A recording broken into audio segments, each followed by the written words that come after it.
Hi, my name is Alex, and I created an app called Metaphysical Junkie, and it failed. And that's the truth is. I am going to explain why it failed, and hopefully, you won't make the same mistakes I will, and maybe this might be a wake up call for you.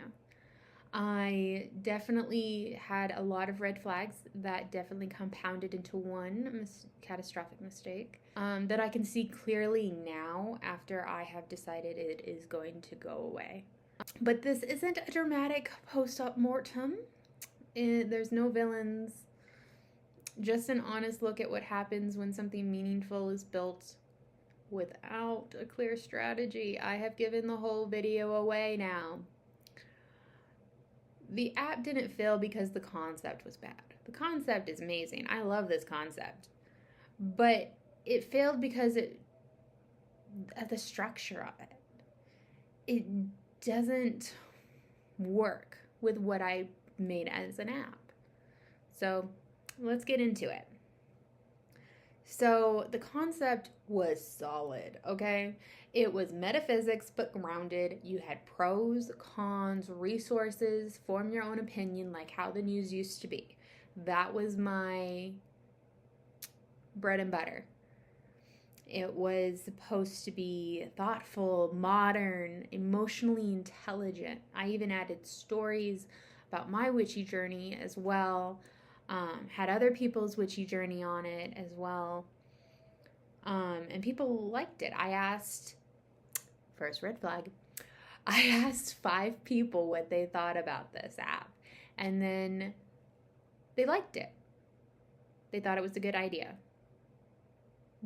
I mean, the concept is amazing, right? Like, it's a good concept. The news, how it used to be, but for metaphysical or witchy topics. Like, this is awesome.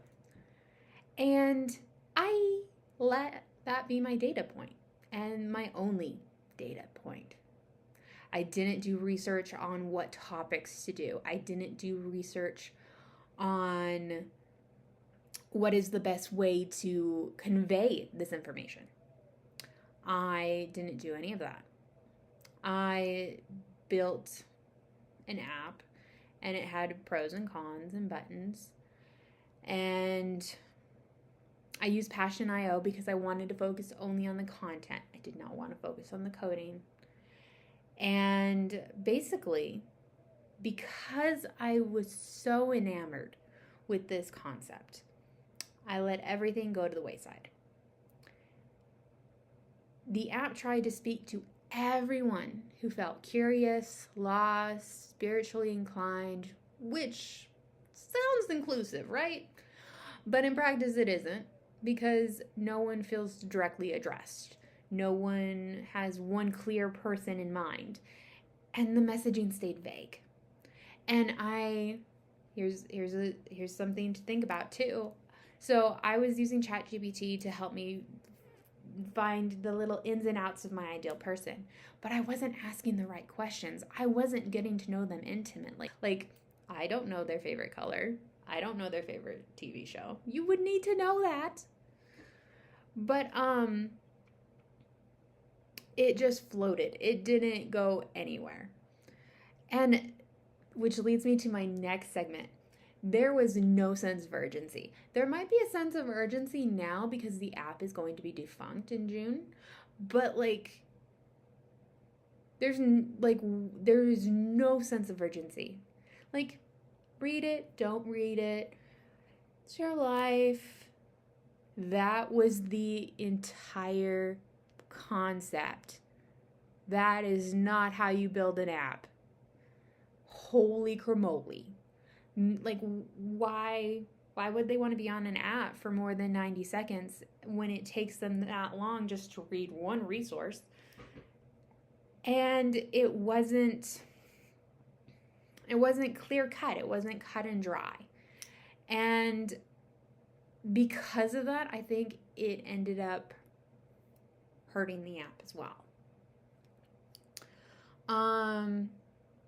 And instead of simplifying, the app explained and explained and explained. And it turned into homework almost. And it basically made whoever was overwhelmed even more overwhelmed.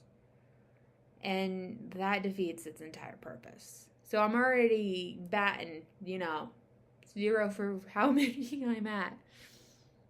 But I can guarantee you there was a quiet belief that if it was something genuine enough, that people would find it on its own. I think I was in that mode of manifesting is real, but only, like, I wasn't in the state of receiving it. I wasn't in the state of anything. I was just in a blah state. Here's my app. I'm proud of it. Like it, people. And that was it. I just threw it.